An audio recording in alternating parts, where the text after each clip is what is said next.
আমার চ্যানেলে নতুন হলে অবশ্যই চ্যানেলটি সাবস্ক্রাইব করে বেল আইকনটি প্রেস করে অবশ্যই পাশে থাকবেন। ক্রিয়েটিভিটি চ্যানেলে সকলকে স্বাগত।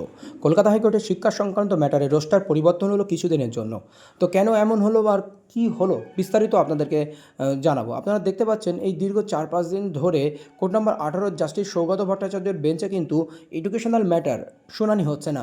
যেখানে রয়েছে প্রাইমারি, মাদ্রাসা এবং হাই স্কুলের ম্যাটার রয়েছে, সমস্ত এডুকেশনাল ম্যাটার সবই রয়েছে। যেখানে 2023 সাল থেকে যে ম্যাটারগুলো রয়েছে সেগুলো জাস্টিস সৌগত ভট্টাচার্যের বেঞ্চে রয়েছে। প্রাইমারি সংক্রান্ত ম্যাটার এবং হাই স্কুল এবং মাদ্রাসার সমস্ত ম্যাটার ওনার বেঞ্চে রয়েছে। কিন্তু এই প্রায় 4-5 দিন ধরে কিন্তু ওই বেঞ্চে হিয়ারিং হচ্ছে না, বা 16 তারিখ পর্যন্ত কোনো হিয়ারিং কিন্তু ওই বেঞ্চে হবে না, বা ওই বেঞ্চ উনি বসবেন না। কারণ ওনার কোনো সমস্যার জন্য, কোনো একটা সমস্যার জন্য এটা হয়েছে। উনি 16 তারিখের পরে কোর্টে আসবেন। তার জন্য এডুকেশন ম্যাটারের সমস্ত মামলা কিন্তু চলছে না। কিন্তু এর মধ্যে আপনারা জানেন যে জাস্টিস রায় চট্টোপাধ্যায়ের বেঞ্চে কোর্ট নাম্বার 25-এ কিন্তু ওএমআর মামলাও রয়েছে। সমস্ত ধরনের এডুকেশন ম্যাটার যেগুলো 2023 সালের আগে মামলা, 2022 সাল থেকে যে মামলাগুলো রয়েছে সেই মামলা কিন্তু জাস্টিস রায় চট্টোপাধ্যায়ের বেঞ্চে রয়েছেন। তো ওই বেঞ্চের ম্যাটার কিন্তু পরিবর্তন হয়েছে। তো আপাতত 13 তারিখ থেকে 16 তারিখ পর্যন্ত কিন্তু জাস্টিস রায় চট্টোপাধ্যায় জাস্টিস সৌগত ভট্টাচার্যের বেঞ্চে যে মামলাগুলো রয়েছে, ইম্পর্টেন্ট বা গুরুত্বপূর্ণ মামলাগুলো কিন্তু উনি শুনতে পারবেন। সেইভাবে কিন্তু রোস্টার পরিবর্তন হয়েছে। আর ইতিমধ্যে ওই বেঞ্চে কিন্তু ওএমআর মামলাও রয়েছে। রায় চট্টোপাধ্যায়ের বেঞ্চে কিন্তু ওএমআর মামলা কিন্তু মেনশন করা রয়েছে, কিন্তু সেই ওএমআর মামলা শান্তনু সিট থেকে বাবলু পাল থেকে ওই মামলাগুলো কিন্তু শুনানি হচ্ছে না। কারণ এর মধ্যে একটা লবিবাজি হচ্ছে, কি বলা যাচ্ছে না, কি ওই বেঞ্চে শুনানি করাবে না, বা এমনটাই হতে পারে, বা এমনটা একটা সন্দেহ করা হচ্ছে।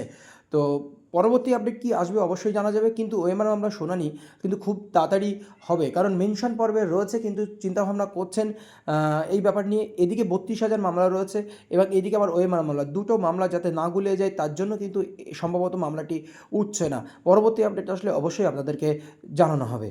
Honorable Justice Rai Chattopadhyay, in addition to the list and determination of her ladyship, shall take up the urgent matter from the list and determination of Honorable Justice Saugata Bhattacharya. এই জাস্টিস রায় চট্টোপাধ্যায় বেঞ্চে আপনারা জানেন এমআর মামলা রয়েছে কোর্ট নাম্বার 25।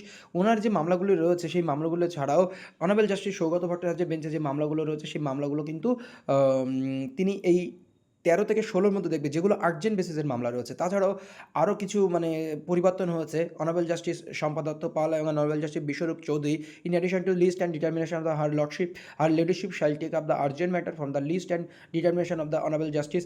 এই একই সমস্যা এইগুলো। তো এখন দেখা যাক আমাদের ওএমআর মামলাও কবে ওঠে, কারণ জাস্টিস রায় চট্টোপাধ্যায়ের বেঞ্চে যে 2014 টেটের ওএমআর মামলা রয়েছে, সেই ওএমআর মামলা নিয়ে গভীর প্রতীক্ষায় রয়েছে ছেলেমেয়েরা, যে কবে উঠবে।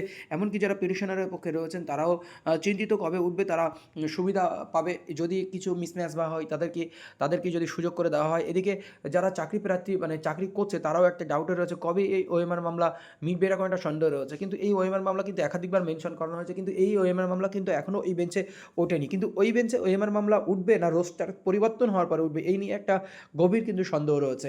এখন দেখা যাক, আমাদের অপেক্ষা করতে হবে কবে এই মামলা ওঠে। ধন্যবাদ।